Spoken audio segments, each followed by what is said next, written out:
సంగీత కళాభిమానులకు నమస్కారం. ఈరోజు మనం రాగం తానం పల్లవి గురించిన కొన్ని అంశాలను ముచ్చరించుకుందాం. ఇదొక ప్రాచీన సంగీత కళారూపం. మీ అందరికీ బాగా తెలిసిందే. సంగీత రంగంలో ఉన్న వాళ్ళందరికీ రాగం తాన పల్లవి ప్రయోగం బాగా తెలుసు. దీన్ని హిందుస్థానీ సంప్రదాయంలో ధృపద్ అని పిలుస్తారు. ధృపదను పాడడం ఒక ఛాలెంజ్ లాంటిది వాళ్ళకి. దాంతో సమాంతరంగానే మన రాగంతాన పల్లవి వినిపిస్తుంది. రాగంతాన పల్లవిని పాడడం గాయకునికి ఒక ఛాలెంజ్ లాంటిది.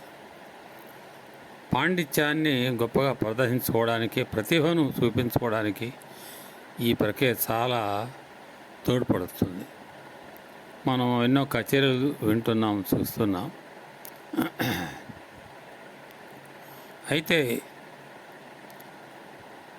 అనాది కాలం నుంచి సంప్రదాయబద్ధంగా వస్తున్న ఈ అంశం ఆధునిక కాలంలో పెద్దగా మార్పులేం తెచ్చుకోలేకపోయింది. కానీ కొన్ని సవరణలు చూపిస్తే బాగుంటుందేమో అని నాకు అనిపించింది.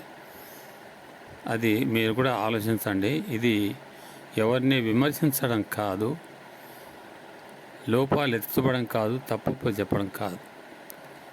ఇది ఇట్లా ఉంటే బాగుంటుందేమో ఇంకా వినేవాళ్ళకి అనే కొన్ని ఆలోచనలు మాత్రమే మీ ముందు ఉంచుతున్నాను. ఈ ప్రక్రియలో గాయకుల సామర్థ్యం చాలా గొప్పగా తెలుస్తుంది, తెలియాలి కూడా. రాగం తానం పల్లవి, రాగాలాపన, మొత్తం ఈ 3 అంశాలు కలిపి 45 నిమిషాల్లో ముగిస్తారు. దానికి తగినంత సమయం కేటాయిస్తూ ఒక్కొక్క ఐటమ్ని నిర్వహిస్తూ వస్తుంటారు. ఈ రాగం అన్నప్పుడు రాగాలాపన, ఒక రాగాన్ని తీసుకొని ఆ రాగంలో ఉండే మంచి చిత్రాలని, విశేషాలని, ప్రయోగాల్ని, మాధుర్యాన్ని ప్రతిబింబించేట్టుగా పాడతారు. అయితే ఆ రాగం ఎప్పుడు పాడినట్టుగా మాత్రం ఇందులో పాడకూడదు. నా ఉద్దేశంలో ఒక రాగం తీసుకున్నప్పుడు ఆ రాగం ప్రసిద్ధంలో ఉందా లేదా తర్వాత విషయం. అది అపురూపమైన రాగం కావచ్చు, లేదా ప్రసిద్ధికెక్కిన రాగం కావచ్చు. ఏ రాగమైనా ఇతర కచేరీల్లో పాడుతున్న దానికంటే విభిన్నంగా ఉంటే బాగుంటుంది. రాగంతాన పల్లవిలో పాడేటువంటి రాగాలపన దానిలాగానే ఉంటే ఇది ప్రత్యేకత ఉండదు. కనుక ఆ రాగంలో అపురూపమైన ప్రయోగాల్ని, గొప్ప గొప్ప విశేషాలని ప్రదర్శిస్తూ ఆలాపిస్తే ఈ ప్రక్రియకు ఒక అందం వస్తుంది. కనుక రాగాలపన విషయాల్లో కొంత ప్రయోగాత్మకత చాలా అవసరం. ఆ రాగాన్ని, ఏదైతే రాగాన్ని ఎంచుకున్నారో ఆ రాగాన్ని అన్ని కోణాల నుంచి ఒక సరికొత్తగా ఉండే ప్రయోగాలతో, సరికొత్తగా ఉండే అంశాలతో, గమకాలతో, సంగతులతో తీర్చిదిద్దుకోవాలి. అట్లా ఉన్నప్పుడు రాగంతాన పల్లవిలో ఉండే రాగం ఒక ప్రత్యేకమైన రూపాన్ని సంతరించుకుంటుంది. కనుక రాగాలాపనను అలా ఒక మామూలుగా కచేరీలో అందరూ పాడుతున్న పద్ధతులనే కాకుండా దాన్ని నూతన విధానంతో తీర్చిదిద్దుకొని ఇది రాగంతాన పల్లవిలో ఉన్న రాగం ఇది అని ఒక ముద్ర వచ్చేట్టుగా జాగ్రత్త పడితే బాగుంటుంది అని నా ఉద్దేశం. రెండవది తానం. అనంత అనే పదమే తిరగేస్తే తానం అయింది. ఒట్టిగా తద్దరిన నేనే అనే ఒకటి అక్షరాలు పెట్టిన దానికంటే భగవంతుణ్ణి తలుచుకునేటువంటి విధంగా ఒక నామస్మరణ పూర్వకంగా ఉంటుందన్న ఉద్దేశంతో మన పెద్దవాళ్ళు అనంత అనే నామాన్ని ఈ ప్రక్రియలోకి తీసుకొచ్చారు. ఈ అనంత అని పాడుతున్నప్పుడు తానం కిందకు వచ్చేస్తున్నది. తానం తానం తదానం తానం తననం తనానం, ఇట్లా అనంతం అనంతం ఈ అక్షరాలను ఉచ్చరిస్తూ రాగంలో ఉండే మెలకువల్ని, సంగతుల్ని చాలా మనోహరంగా ఆలపించడానికి అవకాశం ఉంటుంది. ఇది కేవలం అనంత పదాన్ని తానంగా మార్చి పాడడమే. ఇక్కడ వేరే సాహిత్యం రాదు, స్వరకల్పన ఉండదు. ఇక్కడ తానం మాత్రమే, ఆ పదాన్ని మాత్రమే రకరకాల స్వరూపాలతో మార్చి పాడడం. హిందుస్థాన్లో ఈ విభాగంలో మనం పాడుతున్న తానం పద్ధతుల విభాగంలో హిందుస్థానీ పద్ధతిలో చాలా గమ్మత్తైన శబ్దాలు చేస్తుంటారు వాళ్ళు. మనకు వింటుంటే విచిత్రంగా అనిపిస్తుంటుంది. ఇక్కడ మనకు అంటే కన్నడ సంగీతంలో అనంత అనే పదం ఉంది, కానీ వాళ్ళకి అది ఉన్నట్టు అనిపించట్లేదు. ఏదో రకమైనటువంటి ఒక కొత్త రకమైనటువంటి శబ్దాలని సృష్టిస్తూ గమ్మత్తుగా పాడతారు. అదొక రకమైన అందం. ఇకపోతే మూడవది పల్లవి. ఈ పల్లవి అనేది మనం ఆయా గాయకుల ఇష్టాన్ని బట్టి, వారి అభిరుచిని బట్టి, ఆసక్తిని బట్టి ఎన్నుకుంటారు. 2 పాదాలు కలిగినటువంటి ఆ రచన సాహిత్య రచన. ఈ సాహిత్యంలో ఎక్కువ భాగం అంటే మొత్తం దాదాపుగా 99% భగవన్నామ స్మరణే ఉంటుంది. అందులో అమ్మవారో అయ్యవారో వాళ్ళను కీర్తిస్తూ, భగవంతుడిని కీర్తిస్తూ ఉండే నామప్రయోగాలు మనకు కనిపిస్తాయి ఇందులో. అయితే ఆ అక్షరాల్ని, ఆ పదాల్లో ఉండే అక్షరాల్ని రాగానికి అనుగుణంగా తీర్చిదిద్దుకొని పల్లవి ఆలపించే సంప్రదాయంలోకి ఒదిగిపోయేటట్టుగా ఆ పదాలని ఉచ్చరించడానికి ఒక సౌలభ్యాన్ని ఏర్పాటు చేసుకుంటారు. ఇది పల్లవి. అంటే ఆ పల్లవిలోని పదాలని ఎన్ని రకాలుగా మార్చి పాడవచ్చునో, ఎన్ని కోణాల నుంచి ఆలపించవచ్చునో, అన్ని రకాలను, అన్ని ప్రయోగాలను, అన్ని సంగతులతోనూ ఆలపించే సామర్థ్యం ఇక్కడ కనిపిస్తుంది. దీన్ని పాడడంలోనే గాయకుల ప్రతిభ తెలుస్తుంది. ఇది గాత్ర సంగీతంలో అయితే అక్షరాలు ఏమున్నాయి, పదాలు ఏమున్నాయి, ఎవరి గురించి పాడుతున్నారు అనేది స్పష్టంగా తెలుస్తుంది. ఇక్కడే వచ్చిన చిక్కు ఎక్కడ వస్తుందంటే, గాత్ర సంగీతంలో గాయకులు సాహిత్యం ఏముందో దాన్ని స్పష్టంగా పలుకుతూ దాన్ని రకరకాల విన్యాసాలతో ఆలపిస్తారు. కానీ అది వాద్యంలోకి తీసుకున్నప్పుడు ఇది అంతగా రుచించదు. ఇప్పుడు నేను చెప్పబోతున్న సవరణ కూడా దాని గురించే. రాగంతాన పల్లవిని గాత్ర సంగీతం వింటేనే మనకు హాయిగా ఆనందంగా ఉంటుంది. అయితే వాద్యాల్లో కూడా వినిపించవచ్చు తర్వాత వచ్చిన మార్పు. అంటే వయలిన్, వీణ, నాదస్వరం, ఇతర వాద్యాల్లో కూడా ఈ రాగంతాన పల్లవి నిర్వహించవచ్చును అనేది నిరూపిస్తున్నారు. అంతవరకు పర్వాలేదు, బాగుంది. కానీ సమస్య ఎక్కడొస్తున్నదంటే, రాగం తాను రెండు కూడా గాత్ర సంగీతంలోనూ వాద్య సంగీతంలో రెండు సమానంగా ఉంటాయి. దీంతో సమస్య లేదు, పేచీ లేదు. కానీ పల్లవి దగ్గరికి వచ్చేసరికల్లా ఆ పల్లవిని, అక్షరాల్ని మనం వాద్యంలో గుర్తించలేము. అది స్వరాలుగా మారిపోతాయి. వాద్యాల్లోకి వచ్చేసరికల్లా ఆ సాహిత్యం కూడా స్వరాల్లోకి వచ్చేస్తుంది. స్వరాలు వినిపిస్తారు తప్ప అక్షరాలు మనకు వినపడవు, సాహిత్యం వినపడదు. ఎవరి గురించి పాడుతున్నారో మనకు తెలియదు.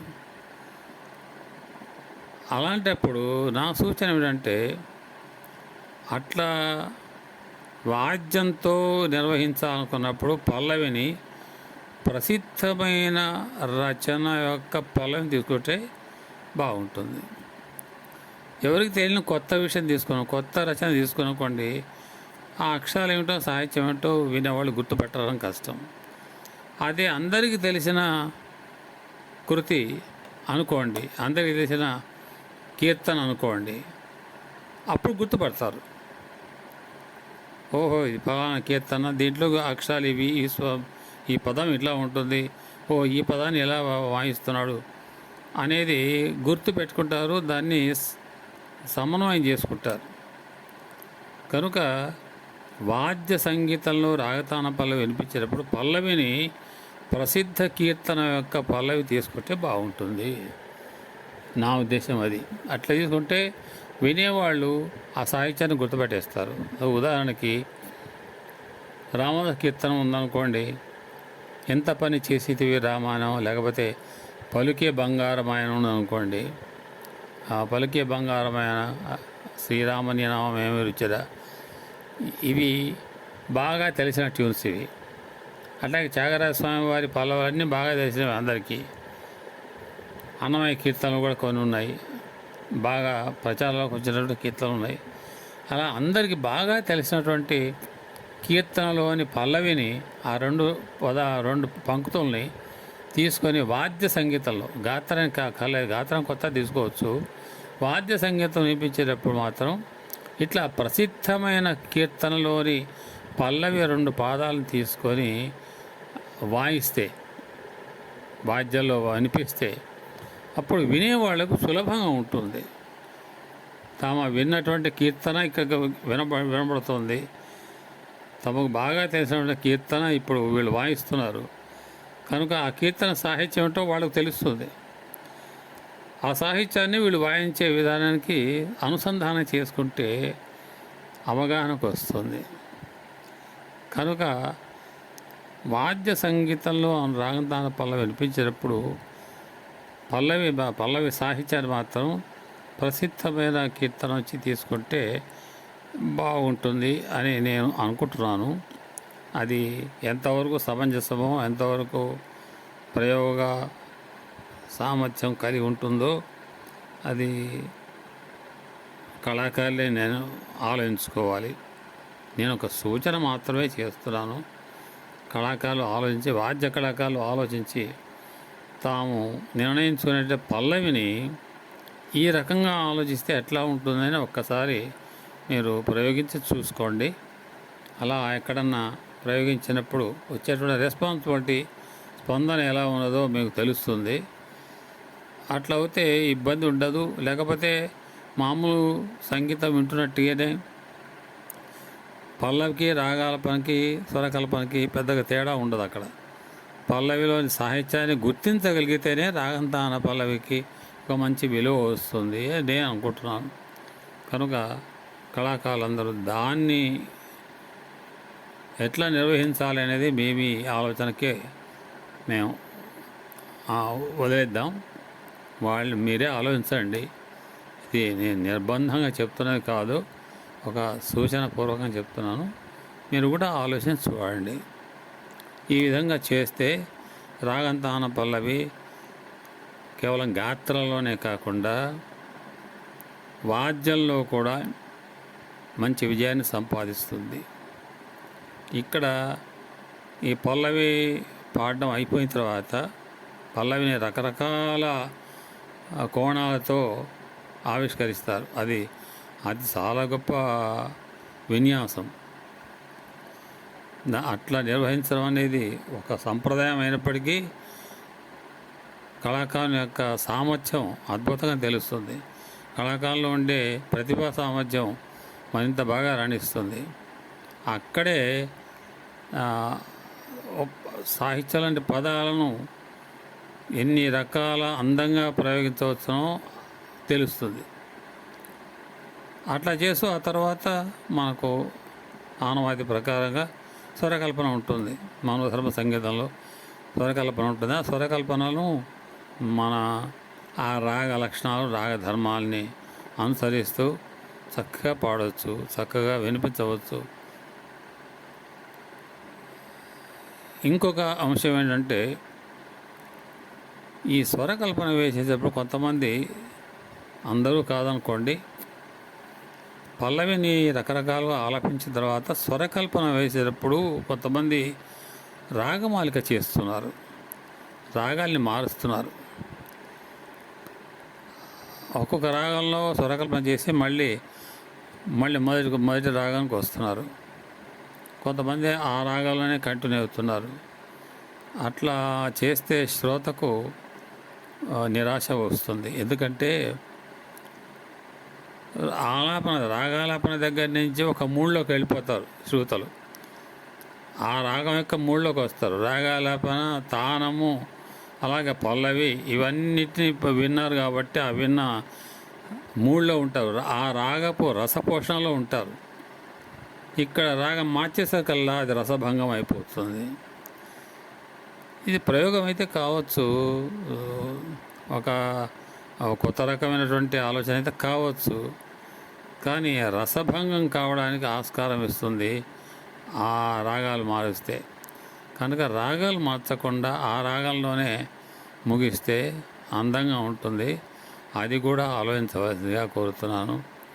ఇంతసేపు నా మాటలు విన్నందుకు మీ అందరికీ ధన్యవాదాలు. మరొక అంశంతో మరొకసారి మేము కలుసుకుంటాం. నమస్కారం.